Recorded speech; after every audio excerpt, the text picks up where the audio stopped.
तो introduction class में हम लोग जो है 37 क्वेश्चन तक कर चुके हैं। 38 वाला क्वेश्चन जो है वो है शारीरिक शिक्षा अनुभवों का सामूहिक प्रभाव है जो शारीरिक क्रियाओं द्वारा मनुष्य को प्राप्त होते हैं। यह जो वाक्य है यह ओवरटूफर ने कहा था। ओवरटूफर ने कहा था शारीरिक शिक्षा अनुभवों का सामूहिक प्रभाव है जो शारीरिक क्रियाओं द्वारा मनुष्य को प्राप्त होते हैं। यह वाक्य जो है ओवरटूफर ने कहा था। 39 नंबर क्वेश्चन है शारीरिक शिक्षा पर केंद्रित अनुभवों द्वारा जो परिवर्तन मानव में आते हैं वे ही शारीरिक शिक्षा कहलाते हैं। ये किसका कथन है भाई? तो ये कैसिडी का कथन है। कैसिडी ने ही कहा था शारीरिक शिक्षा पर केंद्रित अनुभवों द्वारा जो परिवर्तन मानव में आते हैं वे ही शारीरिक शिक्षा कहलाते हैं। यह वाक्य जो है कैसिडी ने कहा था।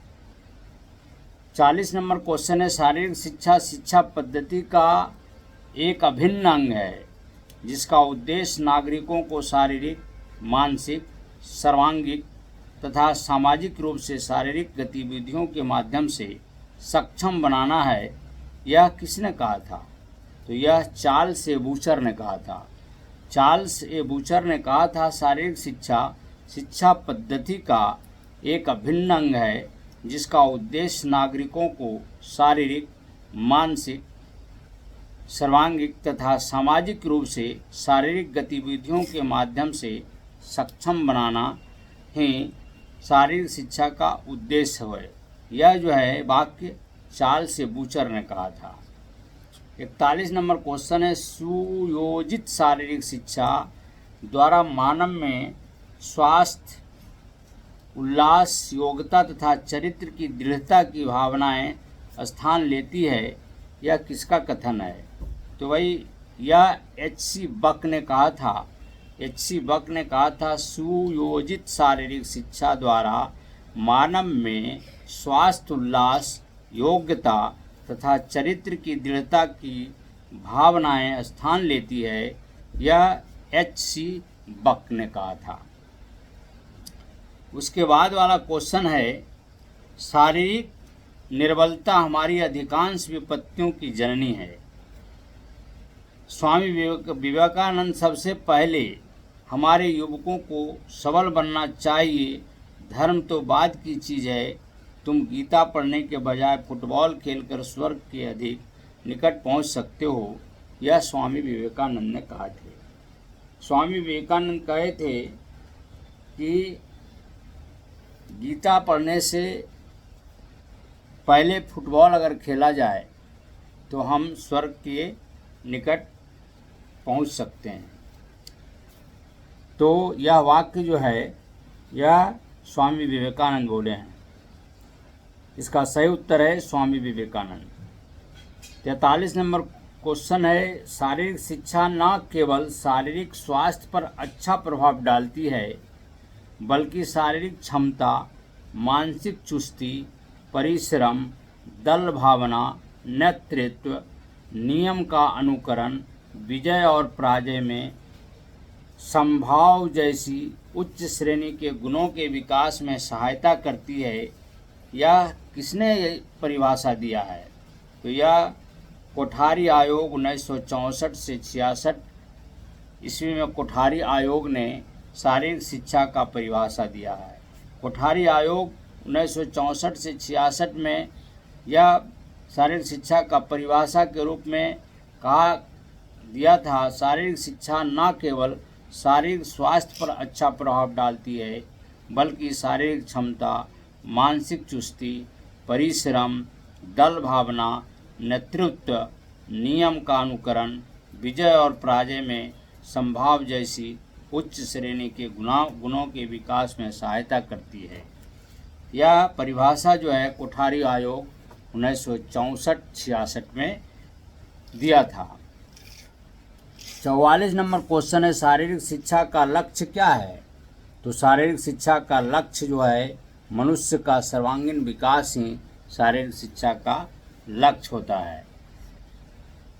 45 नंबर क्वेश्चन है, शारीरिक शिक्षा का लक्ष्य मनुष्य का सर्वांगीण विकास करना है। इस विकास के प्रमुख 4 क्षेत्र कौन कौन से हैं? तो इसमें प्रमुख 4 क्षेत्र जो है वह पहला है स्वास्थ्य, दूसरा है चरित्र निर्माण, तीसरा है नागरिकता और चौथा है मनोरंजन। ये 4 क्षेत्र जो है ये शारीरिक शिक्षा का लक्ष्य मनुष्य का सर्वांगीण विकास करना होता है। ये क्षेत्र है, पहला मैं बता चुका हूँ स्वास्थ्य है, दूसरा चरित्र निर्माण है, कैरेक्टर जिसको कहते हैं, और नागरिकता जो नागरिकता है अपने देश के प्रति समर्पित रहने की भावना नागरिकता है, और मनोरंजन। ये 4 जो है ये शारीरिक शिक्षा का सर्वांगीण विकास का लक्ष्य है। 46 नंबर क्वेश्चन है, अतिरिक्त ऊर्जा का सिद्धांत किसने प्रतिपादित किया था? तो अतिरिक्त ऊर्जा का सिद्धांत जो है सीलर एवं हर्बर्ट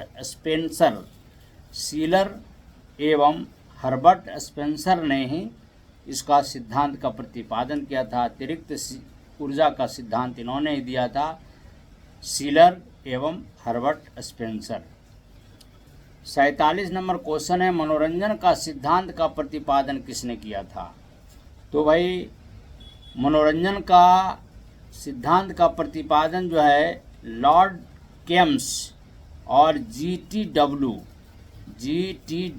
पैट्रिक नामक 2 व्यक्ति थे जिन्होंने मनोरंजन का सिद्धांत का प्रतिपादन किया था।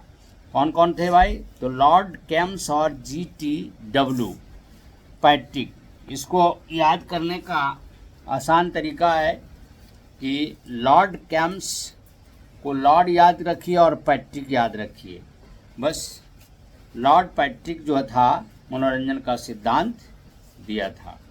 48 नंबर क्वेश्चन है, पूर्वाभ्यास का सिद्धांत किसने दिया था? तो पूर्वाभ्यास का सिद्धांत जो है यह कार्ल ग्रूज जो है यह पूर्वाभ्यास का सिद्धांत दिया था, कार्ल ग्रूज। 49 नंबर क्वेश्चन है, पुनः स्मरण का सिद्धांत किसने दिया था? तो पुनः स्मरण का सिद्धांत स्टैनले हॉल ने दिया था। पुनः स्मरण का सिद्धांत किसने दिया था? तो स्टैनले हॉल ने दिया था। शुद्धिकरण का सिद्धांत किसने दिया था? 50 नंबर क्वेश्चन है, शुद्धिकरण का सिद्धांत किसने दिया था?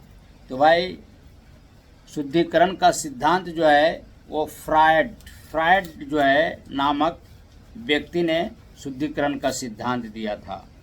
51 नंबर क्वेश्चन है, मूल प्रवृत्ति के सिद्धांत के जन्मदाता कौन है?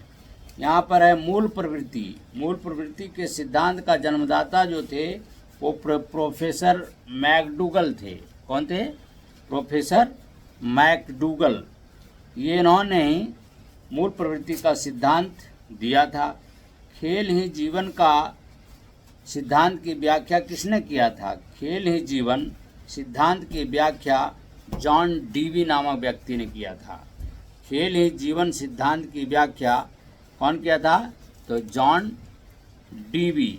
डीवी नामक व्यक्ति ने किया था।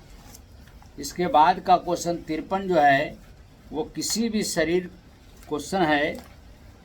भी शारीरिक क्रिया या खेल से पहले मांसपेशियों के अनुकूलन के लिए किया जाता है। कहने का मतलब है खेलने से पहले शरीर को खेल के अनुकूल बनाया जाता है। तो यह जो है इसको क्या कहते हैं हम लोग के लिए किया जाता है, उसको हम लोग कहते हैं वार्मिंग अप, शरीर को गरमाना। क्या कहते हैं?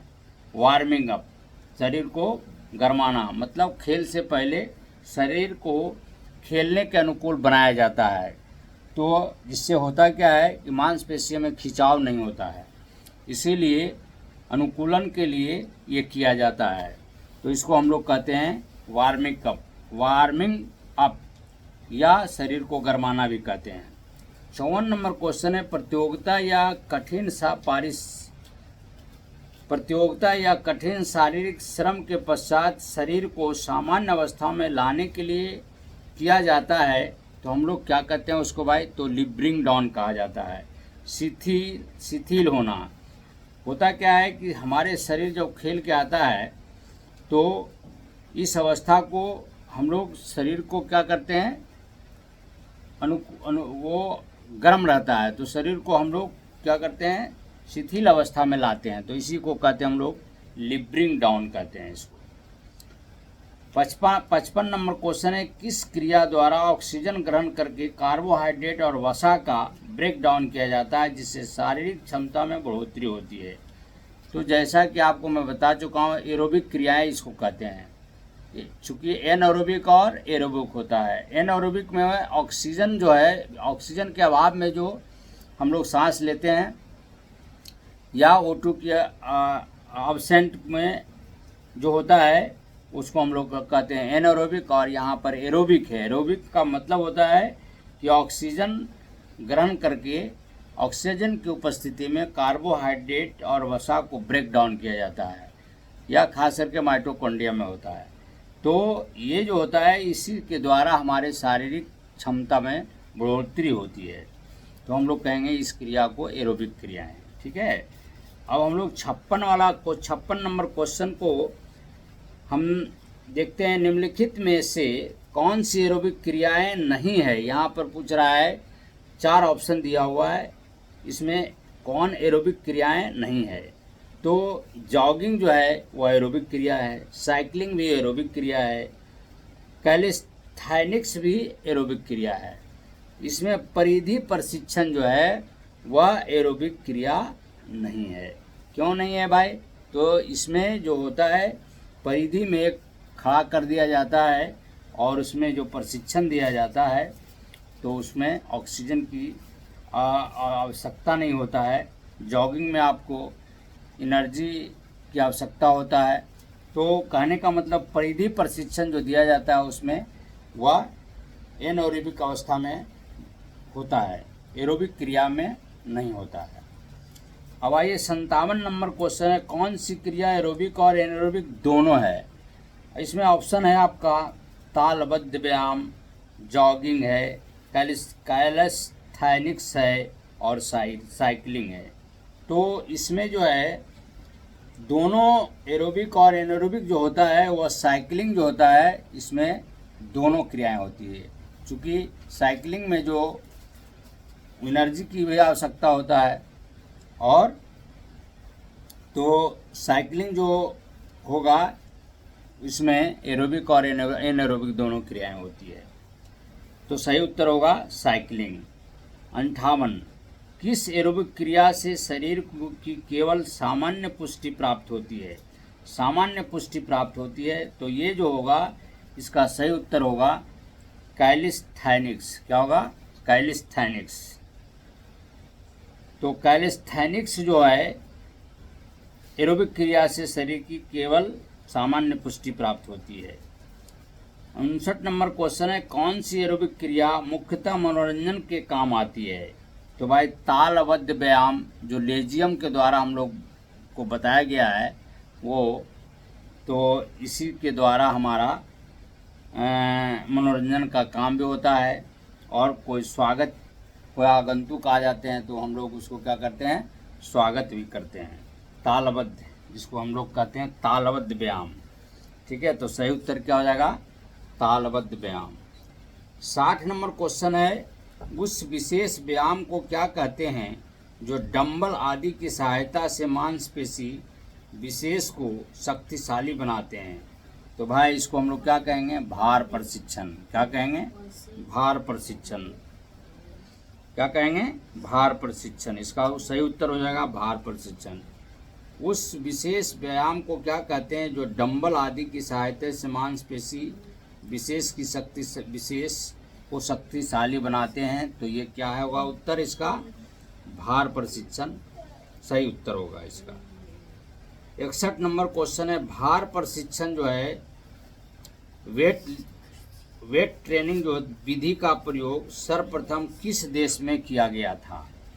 तो इसका सही उत्तर है जर्मनी में किया गया था। भार प्रशिक्षण वेट ट्रेनिंग जो है का विधि का प्रयोग कहाँ किया गया था? सर्वप्रथम तो जर्मनी में किया गया था। 62 नंबर क्वेश्चन है परिधि प्रशिक्षण। परिधि प्रशिक्षण विधि सर्किट ट्रेनिंग मेथड का प्रतिपादन किसने किया था? तो ये इंग्लैंड का दो व्यक्ति था, मॉर्गन एवं एडम्सन। इंग्लैंड का था। कहाँ का था? इंग्लैंड का था। मॉर्गन एवं एडम्सन ने परिधि प्रशिक्षण विधि का प्रतिपादन किया था। उत्तर होगा मॉर्गन एवं एडम्सन। 63 नंबर क्वेश्चन है परिधि प्रशिक्षण विधि किस वर्ष अस्तित्व में आई? तो परिधि प्रशिक्षण विधि जो 1957 ईस्वी में ये जो है वो अस्तित्व में लाया गया। कब लाया गया? 1957 में परिधि प्रशिक्षण विधि को।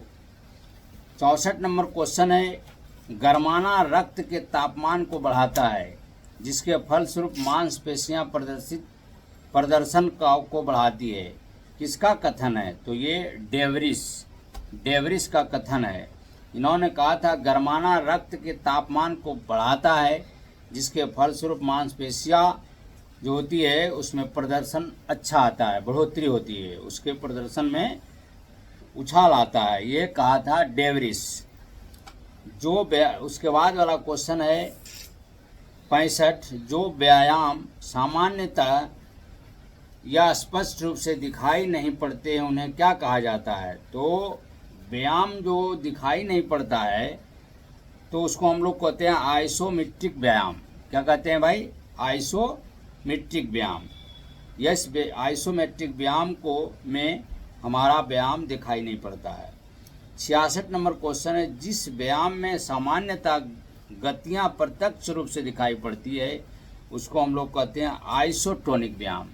तो यहाँ दो प्रकार का व्यायाम हो गया, एक आइसोमेट्रिक व्यायाम और दूसरा हो गया आइसोटोनिक व्यायाम। आइसोटोनिक में मांस पे व्यायाम दिखाई पड़ता है और आइसोमेट्रिक व्यायाम में याद रखिए कि व्यायाम दिखाई नहीं पड़ता है।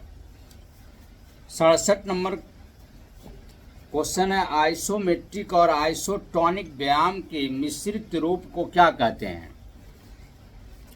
तो आइसोमेट्रिक और आइसोटोनिक व्यायाम के मिश्रित रूप को हम लोग आइसोकाइनेटिक व्यायाम कहते हैं। क्या कहते हैं? आइसोकाइनेटिक, दोनों को मिश्रित रूप को आइसोमेट्रिक और आइसोमेट्रिक और आइसोटोनिक दोनों के मिश्रित रूप को हम लोग क्या कहेंगे? आइसोकाइनेटिक व्यायाम। याद हो गया आइसोकाइनेटिक क्या होता है भाई? तो isokinetic the combination of isometric और isotonic exercise is known as isokinetic व्यायाम। ठीक है, चलिए आगे पढ़ेंगे हम लोग। आइसोकाइनेटिक व्यायामों की खोज किसने और कब किया था? तो भाई आइसोकाइनेटिक व्यायाम का खोज 1968 ईस्वी में पेरिन नामक व्यक्ति ने किया था। कब किया था? तो 1968 ईस्वी में पेरिन नामक व्यक्ति ने किया था। 69 नंबर क्वेश्चन है कौन सा आइसोमेट्रिक व्यायाम नहीं है? तो भाई आइसोमेट्रिक व्यायाम में तो मैं आपको पहले ही बता चुका हूँ कि जिसमें व्यायाम क्या होता है? दिखाई नहीं पड़ता है। तो इसमें ऑप्शन क्या है भाई? तो ऑप्शन है दीवार को धकेलना, भार लेकर खड़े रहना, उसके बाद क्या है? एक ही स्थान पर दौड़ना। तो भाई एक ही स्थान, उसका सही उत्तर हो जाएगा एक ही स्थान पर दौड़ना।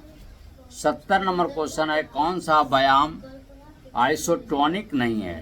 तो यहाँ पर दीवार को धकेलना जो होगा वो आइसोटोनिक नहीं होगा। ठीक है, तो इसका सही उत्तर क्या होगा? दीवार को धकेलना। 71 नंबर क्वेश्चन है किस प्रकार के व्यायामों को प्रयोग नाव खेना, रोइंग और तैरना, स्विमिंग आदि पानी के खेलों में किया जाता है? तो यह क्या हो जाएगा भाई? आइसोटोनिक, आइसोकाइनेटिक्स हो जाएगा, क्योंकि ये क्या है? दोनों का सम्मिलित रूप है। आइसोकाइनेटिक्स व्यायाम इसका उत्तर होगा। 72 नंबर क्वेश्चन है सहन क्षमता बढ़ाने की सबसे अच्छी प्रशिक्षण विधि क्या है? तो सहन क्षमता बढ़ाने के लिए क्या है? निरंतर प्रशिक्षण विधि के द्वारा हम सक्षमता, सहन सक्षमता को हम बढ़ा सकते हैं। तो सही उत्तर इसका क्या हो जाएगा? निरंतर प्रशिक्षण विधि। 73 नंबर क्वेश्चन है, क्रॉस कंट्री किस प्रशिक्षण की सर्वोत्तम विधि मानी जाती है? तो क्रॉस कंट्री जो होता है यह निरंतर प्रशिक्षण विधि, ये बराबर प्रैक्टिस करने की ज़रूरत है। क्रॉस कंट्री में क्या होता है? 12 किलोमीटर का दौड़ होता है। तो जब तक आप निरंतर अभ्यास नहीं करेंगे तो 12 किलोमीटर दौड़ पाएंगे? नहीं दौड़ पाएंगे। इसका सही उत्तर होगा निरंतर प्रशिक्षण विधि। 74 नंबर क्वेश्चन है, अंतराल प्रशिक्षण विधि क्या है? इंटरवल ट्रेनिंग मेथड क्या है का प्रतिपादन किसने किया था? तो भाई बिकिला नामक व्यक्ति ने किया था। अंतराल प्रशिक्षण विधि, इंटरवल ट्रेनिंग मेथड का प्रतिपादन जो है वो बिकिला नामक व्यक्ति ने किया था। 75 नंबर क्वेश्चन है, अंतराल प्रशिक्षण विधि का सर्वप्रथम कब प्रयोग किया गया? तो इंटरवल ट्रेनिंग मेथड का प्रयोग जो है सर्वप्रथम 1920 ईस्वी में किया गया था। याद रखिए 1920 ईस्वी में अंतराल प्रशिक्षण विधि का सर्वप्रथम प्रयोग किया गया था। 76 नंबर क्वेश्चन है, कौन सी प्रशिक्षण विधि प्रयास एवं पुनः शक्ति प्राप्ति, फिर प्रयास एवं पुनः शक्ति प्राप्ति के सिद्धांत पर आधारित है? तो ये कौन सा विधि है भाई? तो अभी तुरंत बताए, इंटरवल ट्रेनिंग मेथड, अर्थात अंतराल प्रशिक्षण विधि के द्वारा हम पुनः शक्ति प्राप्ति, पुनः प्रयास, पुनः शक्ति प्राप्ति का सिद्धांत इसी के ऊपर, इसी विधि पर आधारित है। 77 नंबर क्वेश्चन है, फाट लेक प्रशिक्षण विधि, फाट लेक ट्रेनिंग मेथड जो है किस देश की देन है? तो फाट लेक ट्रेनिंग मेथड जो है वो स्वीडन देश का देन है। कौन है? स्वीडन देश। याद रखिएगा, फाट लेक प्रशिक्षण विधि स्वीडन का देश की देन है। और 78 नंबर क्वेश्चन है, लेजियम का भार कितना होता है? तो भाई लेजियम तो हम लोग बजा के आए हैं और हाथ में लेकर उसको बढ़िया से हम लोग उसको मनोरंजन किए हैं और व्यायाम है ये एक प्रकार का। तो इसका लेजियम का भार होता है 1 किलोग्राम। याद रखिए लेजियम का भार कितना होता है? तो लगभग 1 किलोग्राम होता है। 79 नंबर क्वेश्चन है, लेजियम के हैंडल की लंबाई लगभग कितनी होती है? तो भाई लेजियम की हैंडल की लंबाई 15 से 18 इंच लंबा होता है। कितना होता है? 15 से 18 इंच लंबा होता है। ठीक है, 15 से 18 इंच लंबा होता है। 80 नंबर क्वेश्चन है, लेजियम चेन के बीच कितनी लंबी छड़ लगी रहती है? तो आप देखा होगा लेजियम जो है उस लेजियम में एक छड़ लगा रहता है जिसके सहारे लेजियम बजता है। तो ये इसमें जो छड़ की लंबाई 5 इंच रहता है। कितना रहता है? याद रखिए 5 इंच। लेजियम के चेन के बीच कितनी लंबी छड़ होती है? तो 5 इंच लंबा होता है। लेजियम की मुख्यतः कितनी अवस्थाएं होती है? तो आपको याद होगा लेजियम के 12 अवस्था होता है। कितना होता है? लेजियम की मुख्यतः कितनी अवस्थाएं होती है? तो लेजियम की अवस्था होता है 12। ठीक है, आज जो है हम लोग इसी 81 नंबर क्वेश्चन तो हम लोग देख लिए हैं। 81 के बाद इस चैप्टर में लगभग ये क्वेश्चन की संख्या है 112। अब शेष हम लोग अगले क्लास में देखेंगे। इसी शब्दों के साथ मैं आशा करता हूं कि आप लोग ये जो बीपीएससी भरे हैं फॉर्म पूर्ण रूप से तैयारी में लगे होंगे और जब तक मेहनत नहीं करेंगे जब तक सफलता नहीं मिलने वाला है। इसलिए मेहनत करें। इसी शब्दों के साथ सभी दोस्त मेरे प्यारे भाइयों को नमस्ते, सलाम। अगले क्लास में फिर हम लोग 82 नंबर क्वेश्चन के साथ हम लोग मिलेंगे। धन्यवाद।